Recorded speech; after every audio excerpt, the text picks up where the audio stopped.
in Split, Croatia yesterday, Wednesday, after a 20-hour journey. Thursday, today, we toured the Diocletian Palace, a city within a city. It was built between 285 AD and 305 AD, more than 1,700 years ago. Much of the original construction still stands today. I can only imagine what it was like in its heyday. Overbuilding caused the streets to narrow, but also prevented invaders from overtaking the palace. There are many beautiful arches and lots of attractive mosaics on the property. 4 Croatian singers provided us with some traditional music with great harmonies resonating throughout the arch ceiling.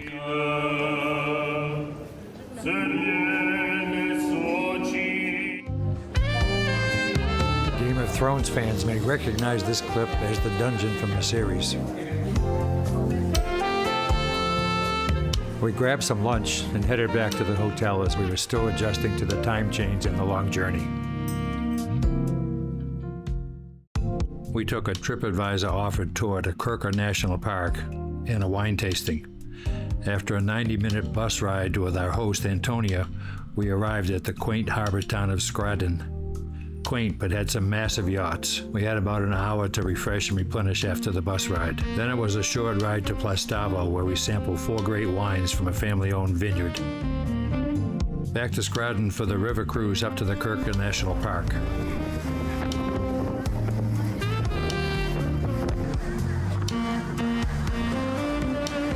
Water, water, water everywhere you look.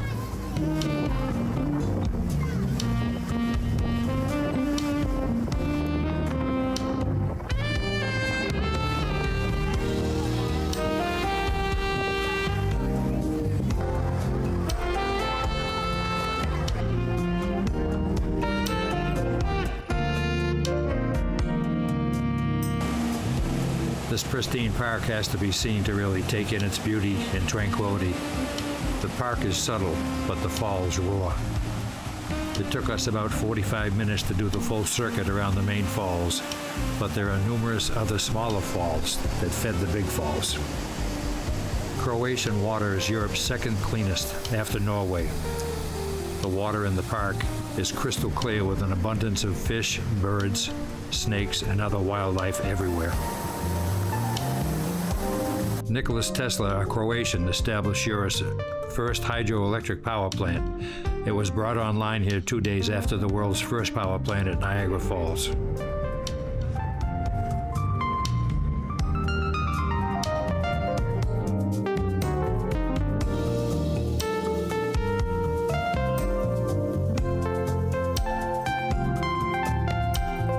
The drone footage was shot previously by another visitor who didn't realize that drones weren't allowed in the park, and passed on to me.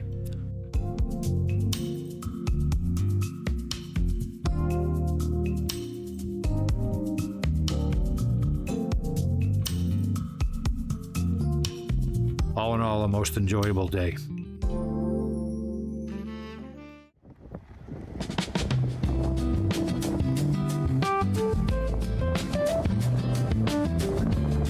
We managed to find our way down to the waterfront in search of the Prestige.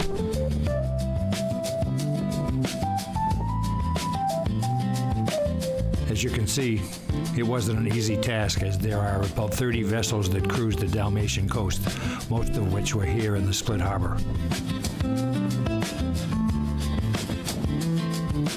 After checking with the dockmaster, we managed to find the Prestige, and it was worth the wait. She has recently been retrofitted in the spring of 2025 and looks brand new.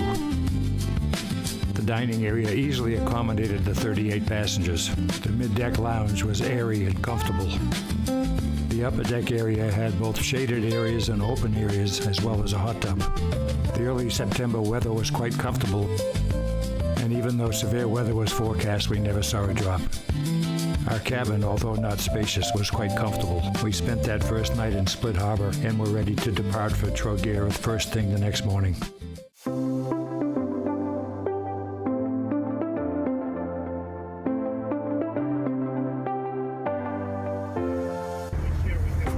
We departed Split for Trogir around 8:30. During breakfast with some new friends from Australia and Washington State.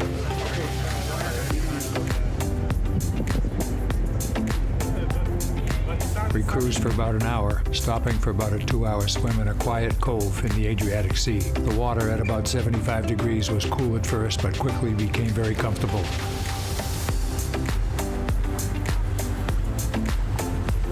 Trogir is a small historic coastal town, about 27 kilometers west of Split.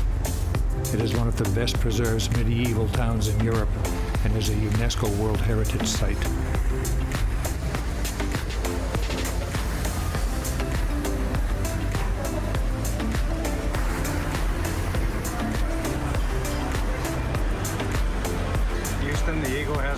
Trogir boasts one large fortress, 52 great restaurants, lots of tourist boat trips, and plenty of souvenir shops. There is a very festive atmosphere permeating the entire waterfront harbor area. The entire town sits on a tiny island connected by bridges to the mainland. We took a walking tour of the island with a guide who was full of local history of the island.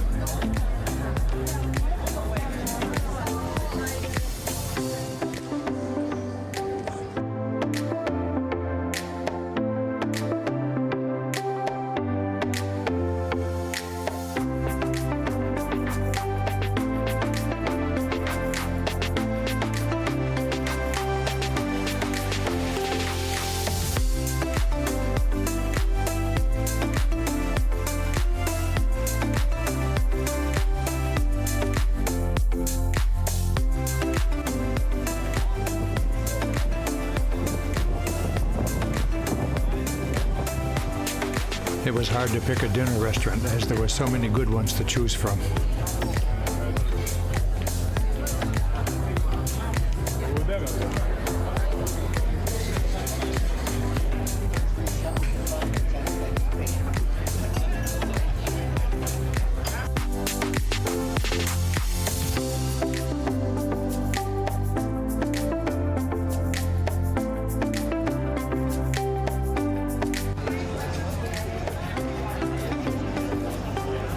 The harbor just comes alive at sunset and beyond. People and pets came out of the woodwork to fill the seaside cafes.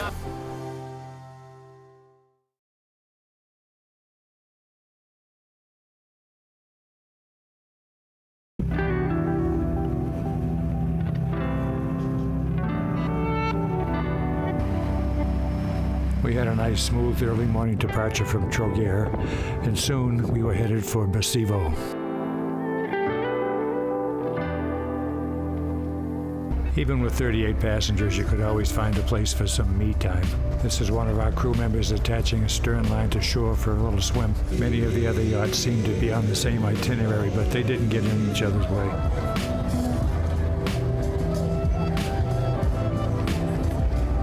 Soon we arrived at Bisevo and disembarked for our tour of the Blue Cave.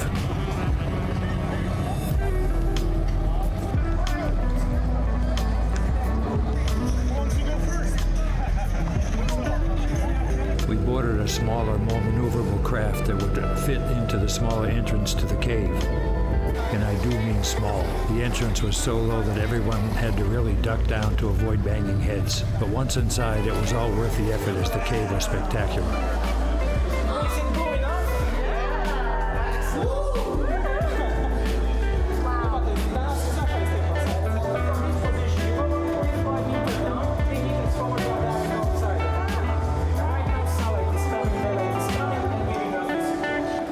Notice the water line on the approaching boat.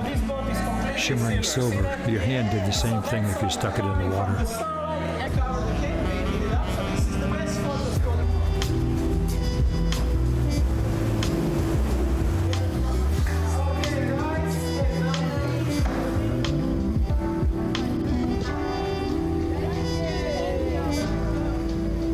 There's no time to dilly-dally here. One boat out, one boat in. The Prestige was waiting nearby, and we could easily board through the swim platform to get back on board. It was just a short hop over from Bisevo to the island of Vis.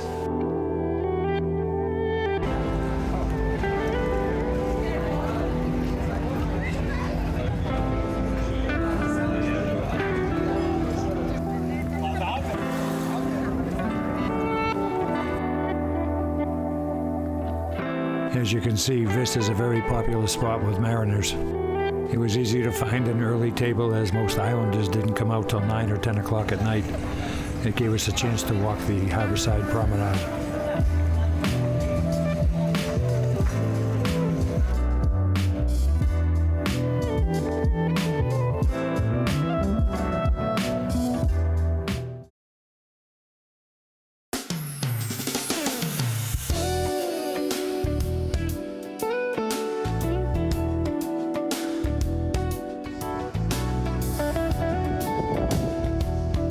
We departed Vis this morning, headed to Hvar, with a swim stop along the way. Hvar is the most popular summer island destination on the Dalmatian coast. Bezos was here on his honeymoon with 2 of his yachts. He probably left when he heard we were coming. There is a great fortress that overlooks the Hvar harbor. The main plaza and the harbor itself is lined with shops and restaurants. This is definitely a summertime destination as it virtually closes down in the winter. Of the 52 restaurants on the island, only 1 stays open in the winter. It's the same with hotels. Of 14 on the island, only 1 remains open. The most expensive room in high season is $4,000 a night. Everyone has to make their fortune in the summer as there is no commerce in the winter.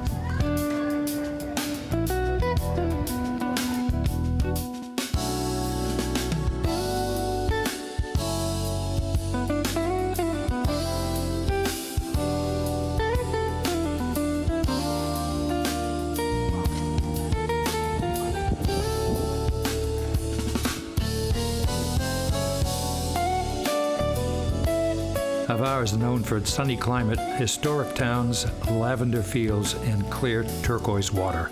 It is one of the most visited islands in the country. It is also considered the sunniest island in Croatia, averaging 2,700 hours of sunshine annually. There is a vibrant nightlife on the harbor, apparently too vibrant. Local ordinances prohibit loud music from bars and restaurants into the night. To circumvent this restriction, the bars provide different colored headphones, each with a different style of music. You look for someone that has the same color as your headphones to dance with. There could be several different styles of music going at the same time, and it makes for a pretty humorous-looking dance floor with everyone dancing to a different beat. We found a quiet place on the plaza to have a light dinner before retiring back to the Prestige. And luckily enough, we both had the same color headphones.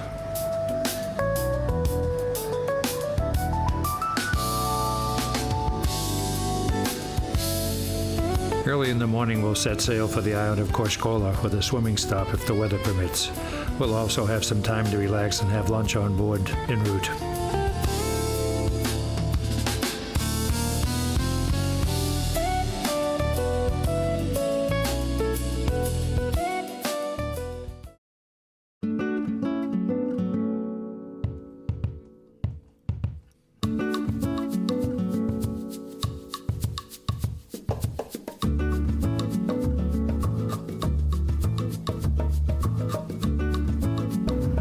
Departed Hvar at 6:30 en route to the medieval town of Korcula.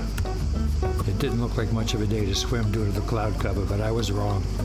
The sun got higher, the temps rose, the clouds disappeared, and by the time we arrived at the swim spot, it was a perfect day for a swim.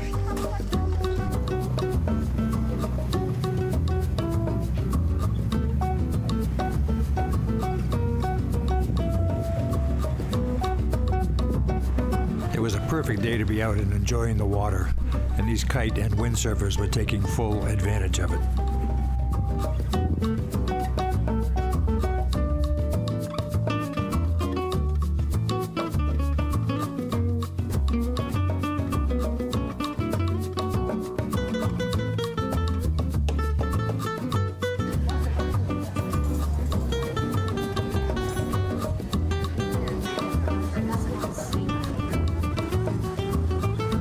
Space on the main wharf was very limited, requiring these 160-foot ships to raft or tie up to each other. We were number 8 of 9 in the raft, which meant that we had to climb through 7 other ships to get to land. They made it easy for us, lining up all the gangways. It was pretty much a straight shot to land. Korcula, the most preserved medieval town, is thought to be the birthplace of the famous explorer Marco Polo.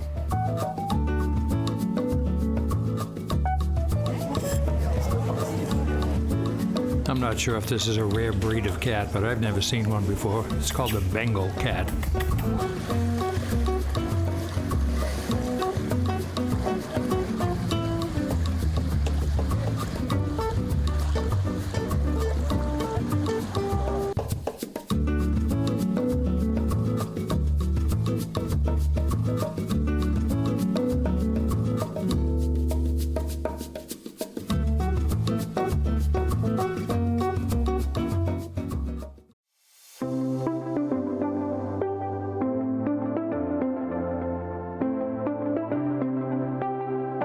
If you're searching for a quieter, greener side of the Adriatic, Mljet is your answer.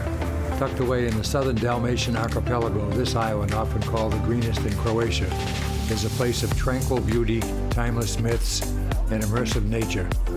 The village of Pomorski serves as a convenient base with a handful of guest houses, taverns, and kayak or bike rental shops. Covered in dense pine forests and surrounded by crystal-clear coves, the island feels worlds away from the bustle of the mainland. The western third of Mljet is protected as a national park and is home to 2 saltwater lakes and the small monastery island of St. Mary's. Here, time slows down.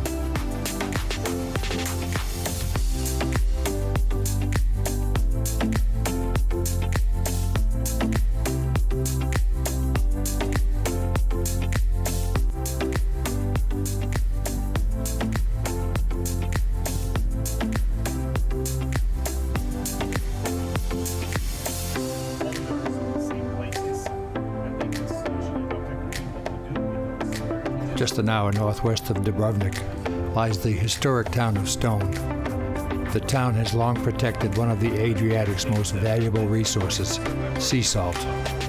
Famous for its medieval walls and centuries-old salt pans. The waters of nearby Mali-Story Bay are known for another treasure, oysters. These sheltered waters produce some of the finest oysters in the Mediterranean, a tradition that has shaped local life for generations. Today, Stone remains a place where history, sea, and flavor can come together. How many oysters do you reckon you prepare a day? Maybe a few hundreds.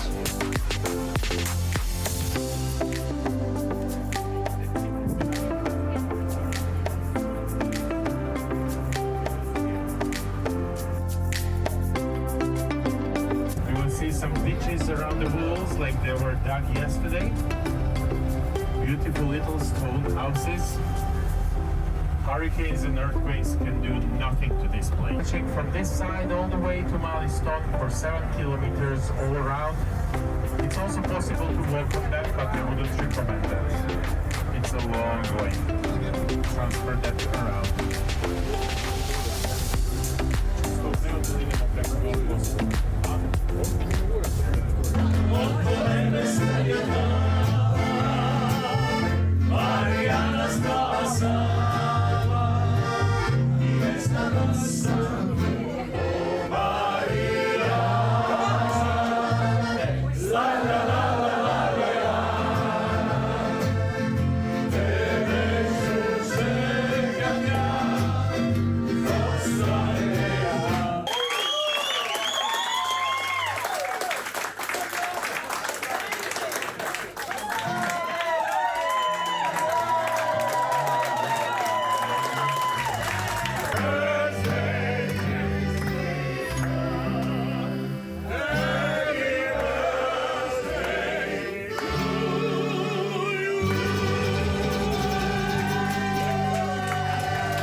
arrived in Dubrovnik, our slip wasn't quite ready, so we cruised to the south of Dubrovnik to get a view from the sea. Across the water from Dubrovnik's ancient walls lies the island of Lokrum, a quiet nature reserve where monasteries, forests, and peacocks have replaced the bustle of the city. And here's our wonderful cruise director Tommy detailing some of the finer points of Dubrovnik from the sea. Protected by massive stone walls and overlooking the Adriatic Sea, Old Town Dubrovnik is one of the best preserved medieval cities in the world. Founded more than 1,000 years ago, the city rose to prominence as the capital of the independent Republic of Ragusa, a powerful maritime republic that rivaled Venice in trade and diplomacy. It was the home to more than 300 vessels at its peak.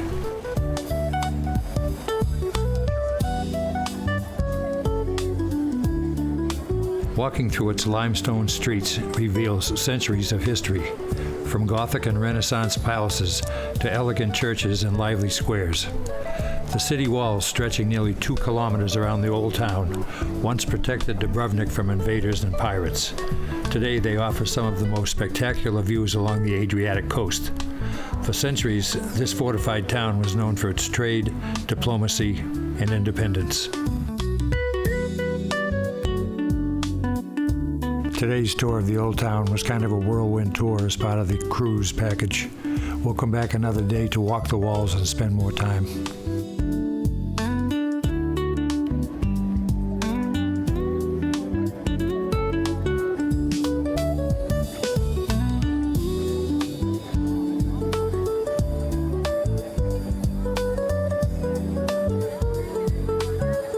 After a devastating earthquake in 1667 and heavy damage during the conflicts of the 1990s, Dubrovnik was carefully restored, preserving the character that earned its recognition as a UNESCO World Heritage Site.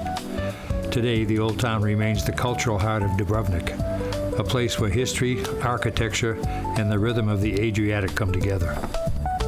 We opted to take a cab to the top of Mount Srd, overlooking the city, as it was a better deal and the cab driver offered to show us some great vantage points to take pictures. The sunsets from the top of Mount Srd were spectacular, as was the post-sunset view.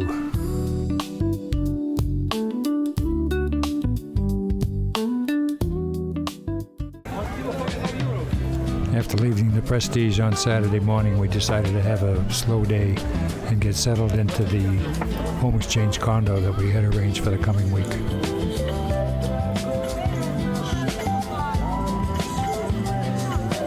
Little did we know there was a neighborhood party going on Saturday night that went on for blocks and blocks.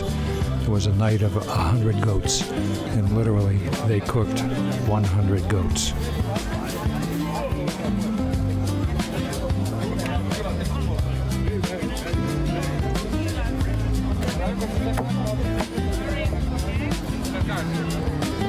While it all smelled pretty good, we decided to opt for a more traditional dinner.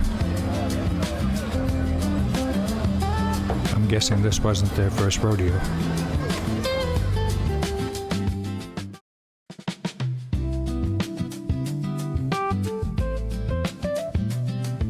It was about a 2.5-hour ride to the Krevice Falls from Dubrovnik, including a 30-minute stop at the border of Bosnia and Herzegovina. The falls form a horseshoe-shaped curtain of water over limestone cliffs. Unlike many European waterfalls, swimming is allowed at the base during the warm months. There is a small pool at the bottom surrounded by forest. It is sometimes compared with Krka National Park, but Krevice is smaller and much more relaxed, and you can still swim close to the falls.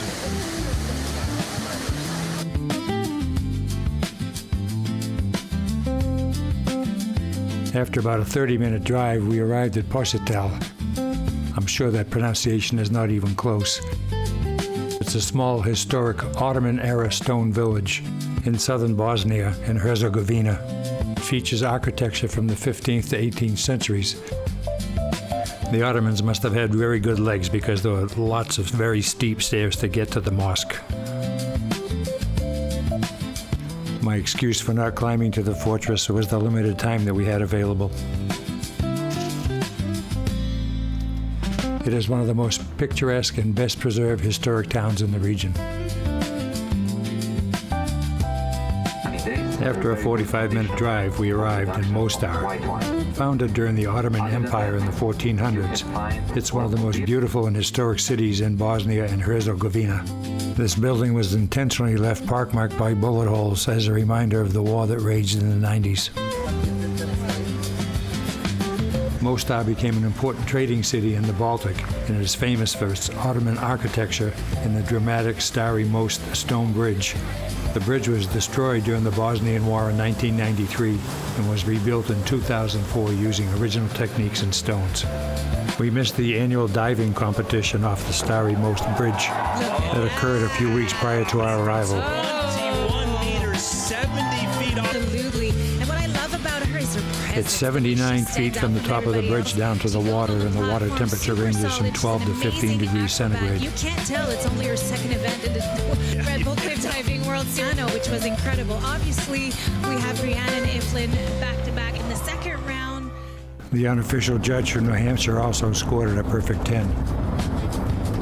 This bridge was built in under 2 years in order to avoid the hours-long customs delay between Croatia and Bosnia and Herzegovina.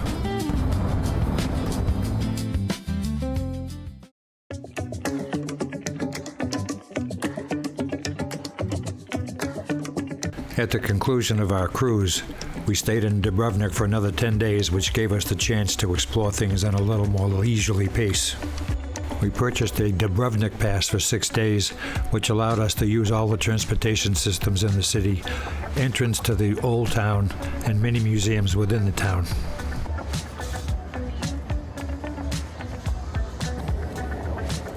There are many boat trips here from the harbor out to the island of Lokrum, a nature preserve that featured peacocks, a monastery, and many walking paths around the island. We took the advice of others and decided to walk the wall early before it got busy or too hot.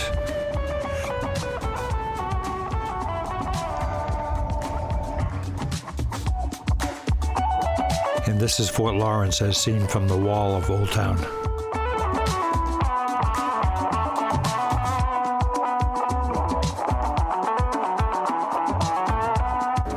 This is the main street called Stradon.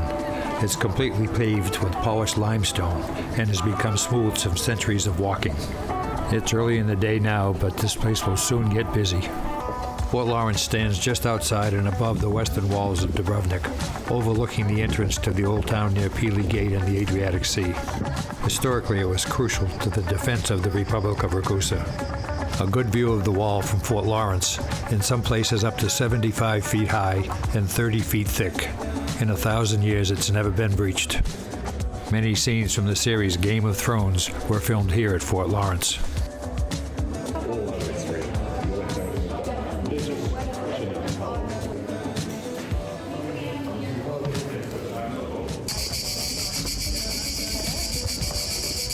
And look, a treasure at the bottom of the steps. In the old city of Dubrovnik, the rector was the chief magistrate and ceremonial head of state of the Republic of Ragusa. The rector was a most unique position. While serving, the rector had strict rules.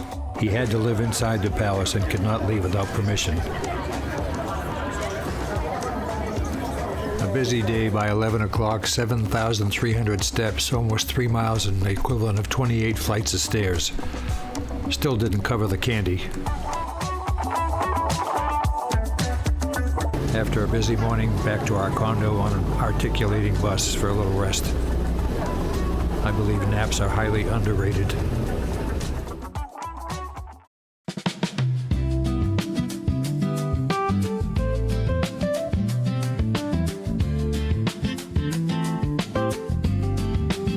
Our 6-day Dubrovnik pass gave us admission to the Ethnographic Museum in Old Town.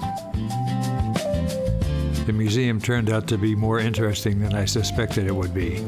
In addition to clothing, there were also weapons, utensils, interior of homes, and showed life as it had been in early Croatia. The workmanship and level of detail on some of these pieces was amazing. This is the only rain that we saw during our entire trip, but boy, did it rain. It only lasted for about 45 minutes, but it was intense. Getting a little wet there, Betty Jean? In a continuing attempt to infuse a little culture into our lives, we visited the Pomorski Muzej Maritime Museum. Dubrovnik, historically known as Ragusa, was one of the Mediterranean's great maritime trading powers from the 14th to the 18th centuries. At one point, Dubrovnik boasted a fleet of more than 300 merchant ships.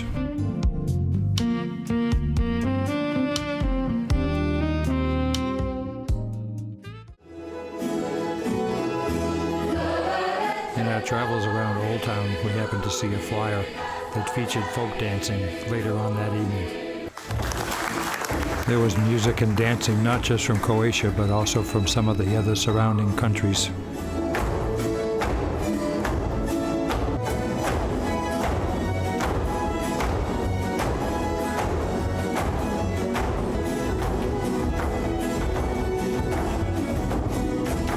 There were many different dancers and musicians that performed various dances and songs throughout the evening. It was actually a very enjoyable experience.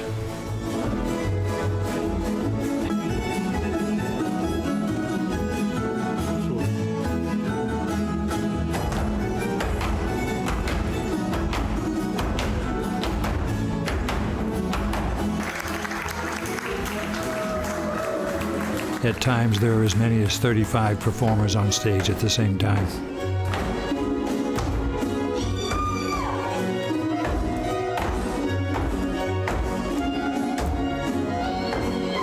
And this evening's performance concluded our cultural excursion for the day in Dubrovnik.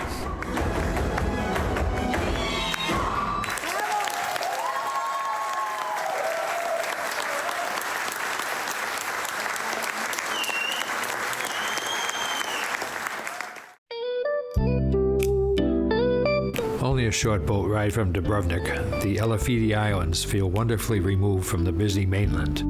Here, quiet harbors, clear blue water, and timeless villages capture the slower spirit of the Adriatic.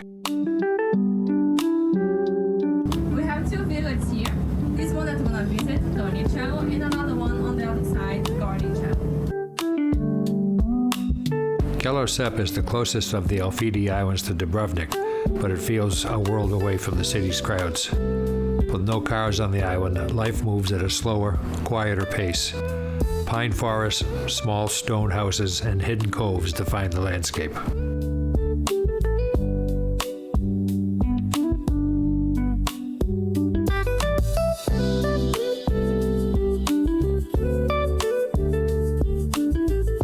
The island has been inhabited since ancient times, and its churches and ruins hint at a long maritime past.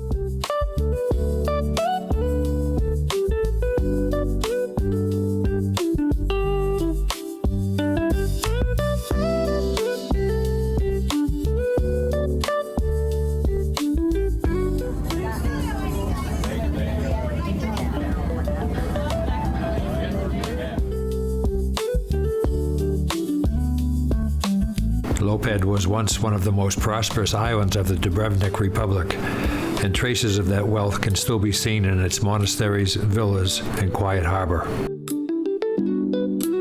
The island has no cars, and its broad seaside promenade is lined with palms and cafes. Just stepping off the boat onto these islands seems to take you back to a more peaceful and tranquil time in history. During the height of the Dubrovnik Republic, Lopud was the very heart of its seafaring dominance. At its peak, the island was home to roughly a quarter of the Republic's entire navy. In 1667, a devastating earthquake struck the region. While Dubrovnik eventually recovered, Lopud never quite did. Today, only a few hundred people call the island home year-round.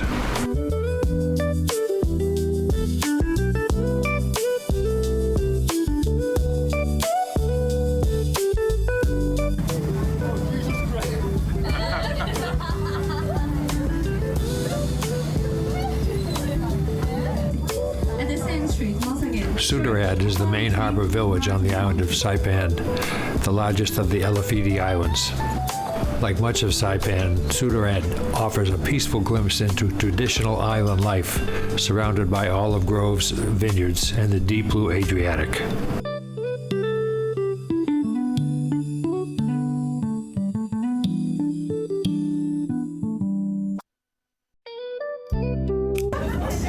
And so we headed back to Dubrovnik after a wonderful day on the water. Being aboard the Emily was a delightful way to spend our Saturday. The crew was helpful and knowledgeable, and the food prepared on board was surprisingly good, with a choice of fish, chicken, or a vegan meal. Back on terra firma, we chose one of the numerous outdoor cafes for our dinner.